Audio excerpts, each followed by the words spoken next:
Manet a fait de Velázquez le peintre des peintres et je crois que Velázquez est la meilleure porte d'entrée vers la peinture. Et j'aimerais que le public tombe amoureux de la peinture, plus qu'un objet même, une toile peinte et une peinture qui vibre et qui vit.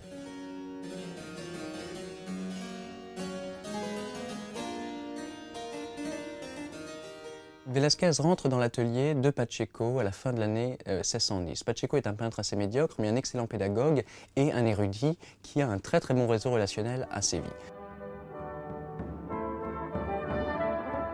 Velázquez tente une première fois d'accéder au roi en 1622, il n'y arrive pas, mais il se fait repérer grâce à sa peinture, et c'est en 1623 qu'il est rappelé, et que là il peut enfin faire le premier portrait de Philippe IV et être nommé peintre du roi.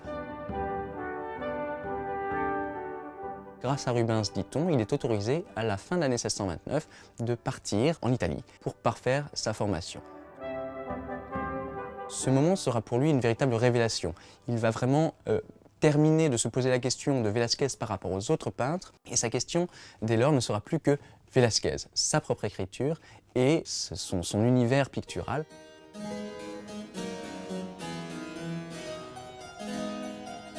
Ce qui singularise véritablement Velázquez dès les débuts, c'est sa virtuosité technique. C'est un peintre qui, tout de suite, a une peinture crémeuse, onctueuse, dense, mais également le regard qu'il va porter sur le monde, un regard qui est d'abord, dans un premier temps, forgé par ses contemporains, par sa découverte du caravagisme à Madrid autour de 1620-1622. Ce qui la caractérise aussi, c'est un grand sens de l'économie.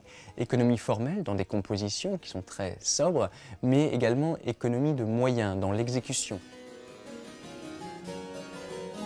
À partir de Rome et surtout à partir du milieu de la décennie 1630, il va complètement alléger sa manière qui deviendra d'une extrême subtilité, d'une extrême facilité apparente. Cette exposition au Grand Palais est exceptionnelle d'abord parce que Velázquez est un peintre exceptionnel. Velázquez appartient à un club extrêmement fermé des génies de la peinture auxquels appartiennent Raphaël, Léonard, Rembrandt. Après, elle est également exceptionnelle parce que c'est la première exposition Velázquez organisée en France. Alors que Velázquez a eu une importance considérable sur l'art français à partir du XIXe siècle, eh bien, aucune exposition ne lui avait jamais été consacrée. Ce qui rend, troisièmement, sans doute exceptionnelle cette exposition, c'est la nature des prêts.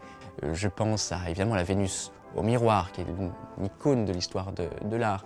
Évidemment, le portrait du pape Innocent X, qui, là aussi, est une des références principales de notre culture visuelle. Et il y a des tableaux extrêmement importants prêtés par le Prado, comme la Forge de Vulcain ou la tunique de Joseph prêtée par le Patrimonio national.